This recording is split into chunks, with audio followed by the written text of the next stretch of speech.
ద్వారా దేవుడు మనల్ని బలపరుస్తూ ఆదరిస్తూ నడిపిస్తున్నందుకు దేవునికి స్తోత్రాలు. మరి యొక్క నూతన దినం దేవుడు ఇచ్చినందుని బట్టి దేవునికి స్తోత్రాలు మనం తెలియపరుచుకుందాం. ఈరోజు వాక్య భాగము మత్తయి సువార్త 8వ అధ్యాయము 28 నుంచి 34 వచనాల దాకా మనం ధ్యానము చేయబోతుంటున్నాం. నిన్నటి రోజు మనము నాయను యేసుక్రీస్తు ప్రభు సముద్రములో తుఫానును గాలిని గద్దించినట్టుగా కార్యమును మనం చూసాం. ఈరోజు కూడా దేవుని కార్యములు ఆశ్చర్యమైనవి, అవి ఆలోచనల కంటే ఉన్నతమైనవి. కాబట్టి ఆలోచన అతీతముగా దేవుడు కార్యములను చేసే దేవుడు అయితున్నాడు. ఇక్కడ యేసుక్రీస్తు ప్రభు ఆ సముద్రంలో ఆ తుఫాను అయిపోయిన తర్వాత ఆయన అద్దరనున్న గదరేనీయుల దేశంను చేరగా దయ్యములు పట్టిన 2 మనుషులు సమాధిలో నుండి బయలుదేరి ఆయన ఎదురుగా వచ్చిరి. హల్లెలూయా. నా ప్రియమైన దేవుని బిడ్డలారా, యేసుక్రీస్తు ప్రభు ఎక్కడికి వెళ్ళినా ఏమి చేసినా అది అందరికీ ఆశ్చర్యమే. యేసుక్రీస్తు ప్రభు సర్వ మానవాళి రక్షణ నిమిత్తము లోకానికి వచ్చాడు. ఆయన మానవ కుమారుడు, మనుష్య కుమారుడు, దైవ కుమారునిగా ఈ భూమి మీద ఆయన అవతరించాడు. ఆయనకు సర్వాధికారము తండ్రి అయిన దేవుడు ఇచ్చాడు. కాబట్టి పరలోకమందున భూమి మీద అధికారము కలిగిన ఈ యొక్క దేవుడు ఆయన మానవ ఆలోచనకు అతీతమైన గొప్ప కార్యములను చేస్తూ వచ్చాడు.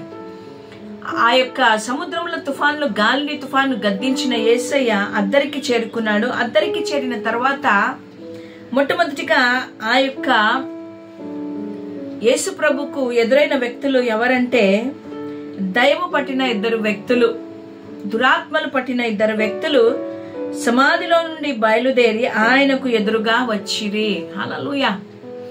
సమాధులలో మనుష్యులు నివాసం ఉండరు. సమాధులలో ఎవరు నివాసం ఉండరు. సమాధులలో చనిపోయిన వారిని పాతి పెడతారు. అది ఊరి బయట ఉంటది. అక్కడ మానవులు ఎవరు వెళ్ళడానికి ఇష్టపడరు, భయంతో ఉంటారు. గమనించండి, 2 వ్యక్తులు ఎక్కడి నుంచి వచ్చారంట? సమాధులలో నుండి బయలుదేరి ఆయనకు ఎదురుగా వచ్చిరి. ఈ 2 వ్యక్తుల జీవితము చాలా మంచిగా ఉండేదేమో.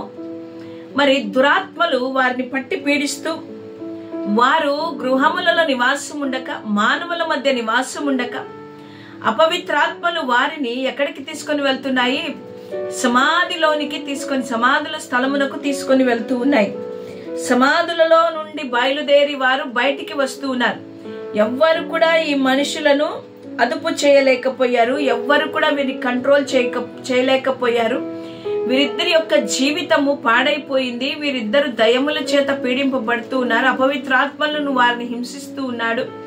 వారు తరచుగా వారి దేహాలను గాయము చేసుకుంటూ, వారు ఉండరాని స్థలములలో చేయరాని పనులు చేస్తూ విచ్చలవిడిగా తిరుగుతూ ఉన్నారు. ఎందుకంటే వారి యొక్క జీవితము వారి యొక్క ఆధీనములో లేదు, కానీ దురాత్మల ఆధీనములో ఉంది. కాబట్టి ఆ రీతిగా వారు ప్రవర్తిస్తున్నట్టుగా మనము చూస్తూ ఉంటున్నాం.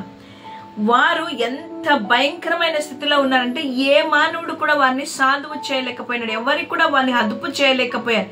ఎవరికి కూడా వారిని పట్టుకుని ఒక స్థలంలో ఉంచలేకపోయారు. అటువంటి స్థితిలో వారు ఇటు అటు తిరుగుతూ దయ్యముల చేత నడిపింపబడుతూ, దయ్యములు ఏ స్థలానికి తీసుకొని వెళ్తారో ఆ స్థలానికి వెళ్తున్న ఈ 2 వ్యక్తులు ఆ యొక్క సమాధుల స్థలంలో నుండి ఎదురుగా వచ్చి, వారు మిగుల ఉగ్రులైనందున ఎవడు ఆ మార్గంలో వెళ్ళలేకపోయాను.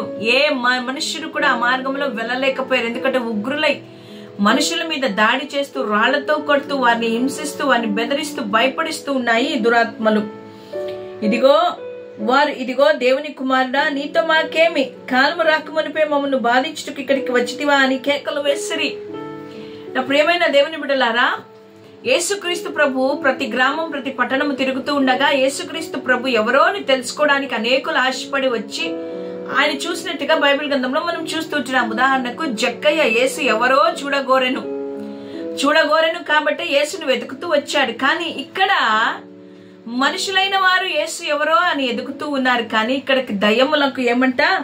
ఆయన ముందే తెలుసు అంట. ఇదిగో దేవుని కుమారుడా, నీతో మాకేమి? కాలము రాకమునిపే మమ్మల్ని బాధించటకు ఇక్కడికి వచ్చితివా అని కేకలు వేసిరి. నా ప్రియమైన దేవుని బిడ్డలారా, ఈరోజు సజీవుడు, పునరుత్థానుడు, బలవంతుడు, శక్తిమంతుడు, ఆది అంతమైంటున్న దేవుడు, సర్వమెరిగిన దేవుడు, సర్వాధికారి అయిన దేవుడు, మనుష్య కుమారుడు, దైవ కుమారుడు, అద్వితీయ శక్తి కలిగిన దేవుడు, ఉన్నవాడు అనువాడు అయిన దేవుణ్ణి మనము గుర్తించలేకపోతూ ఉంటున్నాం. మనము ఆయనను కనుక్కోలేకపోతూ ఉంటున్నాం. ఆయన ఎవరో అని మనము గ్రహించలేకపోతూ ఉంటున్నాం. కానీ ఇక్కడ మనము గమనించినట్టయితే అపవిత్రాత్మ పట్టిన ఆ ఇద్దరి వ్యక్తులు యేసుక్రీస్తు ప్రభువుని ఏమంటున్నారు? ఇదిగో దేవుని కుమారుడా. హల్లెలూయా. అంటే ఈ దురాత్మలు ఎవరు? అపవాది అయిన సాతాను అనుచరులు. వారు పరలోకము నుండి త్రోయబడిన వారి గుంపులో ఉన్నవారు. వారు పరలోకములో ఉన్న దైవ కుమారుణ్ణి తెలుసుకున్నారు. ఈరోజు భూమి మీద ఆయనను చూసి ఆయన అంటున్నారు, దేవుని కుమారుడా. నా ప్రియమైన దేవుని బిడ్డలారా, దురాత్మలు యేసుక్రీస్తు ప్రభువును కనుగొని భయపడుతూ ఉన్నాయి. ఈరోజు మనము ఎన్ని కార్యాలు మన జీవితంలో యేసు ప్రభు చేసినా, ఎన్ని మేలు చేసినా, ఎన్ని ఆశ్చర్య కార్యాలు చేసినా, మనకు విడుదలనిచ్చి సహాయం ఇచ్చి మనల్ని ఎంత చేసినా మనము ఆ యొక్క గొప్ప దైవ శక్తిని కనుగొనలేకపోతూ ఉంటున్నాం. ఈయన దైవ కుమారుడని కనుగొనలేకపోతూ ఉంటున్నాం. కానీ దయ్యములు ఆయనకు లోబడుచున్నవి, దయ్యములు ఆయనను గుర్తుపట్టుచున్నవి. ఇదిగో దేవుని కుమారుడా అని సంబోధిస్తూ ఉంటున్నాయి. ఇదిగో మా సమయం ఇంకా రాలేదు కదా, మమ్మల్ని బాధించుటకు నువ్వు వచ్చావా అని అవి యేసుక్రీస్తు ప్రభుత్వం మాట్లాడుతూ ఉంటున్నాయి. వారు దూరం అని కేకలు వేసిరి. హల్లెలూయా. వారికి దూరము గొప్ప పందుల మంద మేచుండగా ఆ దయ్యములు నీవు మమ్మల్ని వెళ్ళగొట్టినలా ఆ పందుల మందలోనికి పోనిమ్మని ఆయనను వేడుకొనెను. చూడండి, దయ్యములకు తెలుసు యేసుక్రీస్తు ప్రభు ఏం చేయబోతున్నాడో అని. దయ్యములు కనుక్కుంటున్నాయి ఏమని? యేసుక్రీస్తు ప్రభు మమ్మల్ని ఈ మనుషులలో ఉండనీయడరు, మనుషులలో మేము నివాసం ఉండడానికి ఈయన ఇష్టపడడు, మమ్మల్ని ఇక్కడి నుంచి తోలి వేస్తాడు, తరిమి వేస్తాడు అని తెలుసుకుని ముందుగానే అవి ఎక్కడికి వెళ్ళాలని ఆలోచించాయో అవి ముందుగానే చెప్తూ ఉన్నాయి.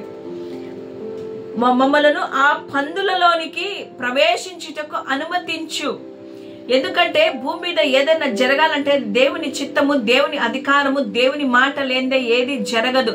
కాబట్టి దయ్యములు తెలుసుకున్నాయి దేవుని యొక్క అధికారాన్ని, దేవుని యొక్క శక్తిని.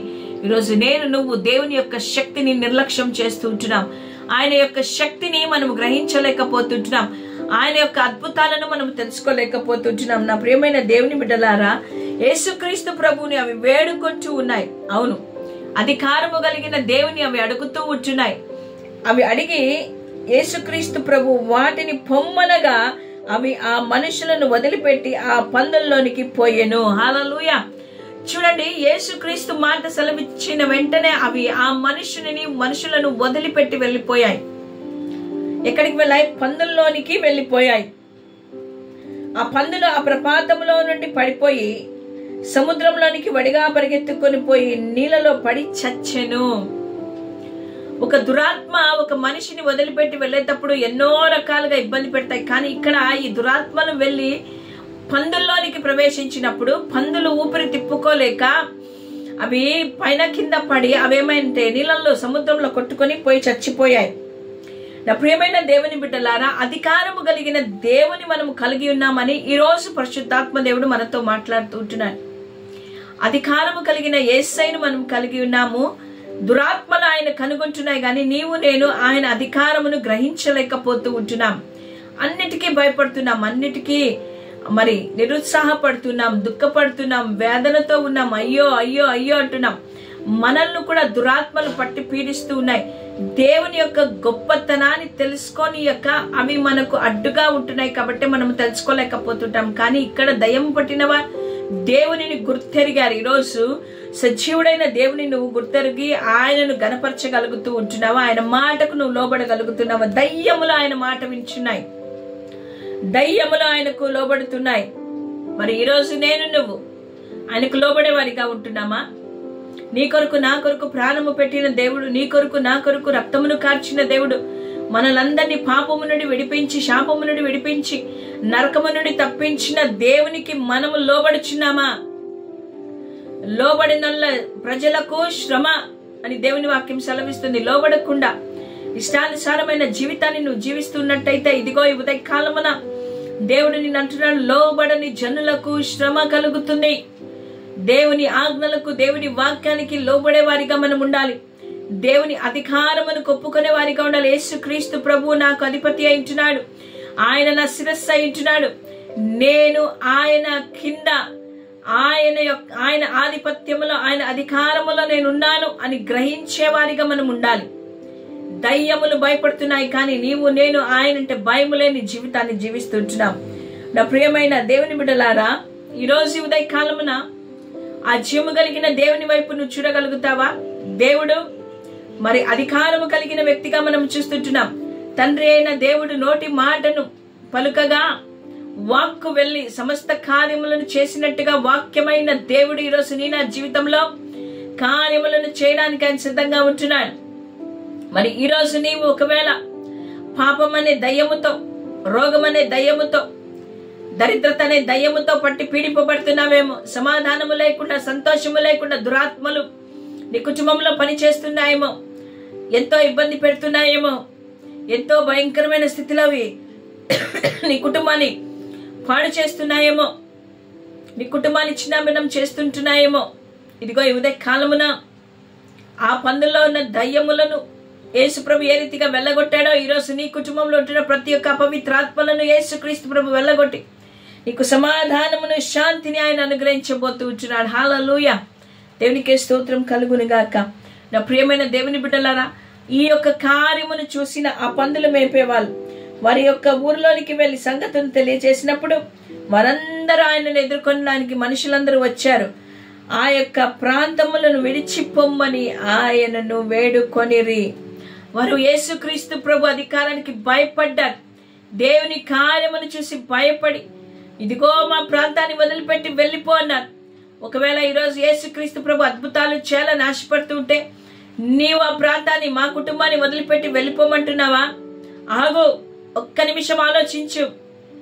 అద్భుతకరుడు, ఆశ్చర్యకరుడు నీ కుటుంబంలో కార్యమును చేయడానికైనా వచ్చింటుండగా ఆయనను ఎంత మాత్రం నిర్లక్ష్యము చేయక ఆయనకు లోబడి ఇదిగో రా ప్రభు, నీ అధికారము కింద మేము ఉంటామయ్యా, నీ ఆధిపత్యంలో మేము ఉంటామయ్యా, ఇదిగో తండ్రి మాకు సహాయం చేయని అడిగినప్పుడు దేవుడు కార్యములను చేసే దేవుడా ఇచ్చున్నాడు. హల్లెలూయా, దేవునికే స్తోత్రము కలుగును గాక. నా ప్రియమైన దేవుని బిడ్డలారా, మూర్ఖుల వలె, లోక సంబంధికుల వలె వ్యర్థమైన వాటి యందు మనస్సుంచి జీవము కలిగిన దేవుని గ్రహించలేక, ఆయన శక్తిని తెలుసుకొనలేక నువ్వు ఇంకా వెనుకబడి ఉన్నట్టయితే ఇదిగో ఈ ఉదయ కాలమున ఈ మాటల ద్వారా దేవుడు నీతో నాతో మాట్లాడుతూ, నేను అధికారము కలిగిన వాడును, సర్వము నా చేతిలో ఉన్నాయి, ఇదిగో నేను సమస్తమును చేయగలిగిన వాడు అని ఆయన మరొక్కసారి జ్ఞాపకము చేస్తూ ఉంటున్నాడు. ఈరోజు ఆయన అధికారాన్ని గ్రహించి ఆయన పాదం దగ్గరికి రండి. దేవుడు కార్యమును చేసే దేవుడు అంటున్నాడు, దేవుడు సహాయము చేసే దేవుడు అంటున్నాడు, దేవుడు మేలను చేసే దేవుడు అంటున్నాడు. హల్లెలూయా, అందరబా లారబా షందరబా. ఎటువంటి ఇరుకులైనా, ఎటువంటి ఇబ్బందులైనా వాటన్నిటిని పారద్రోలి దేవుడు నాకు విడుదలనిచ్చే దేవుడు అంటున్నాడు.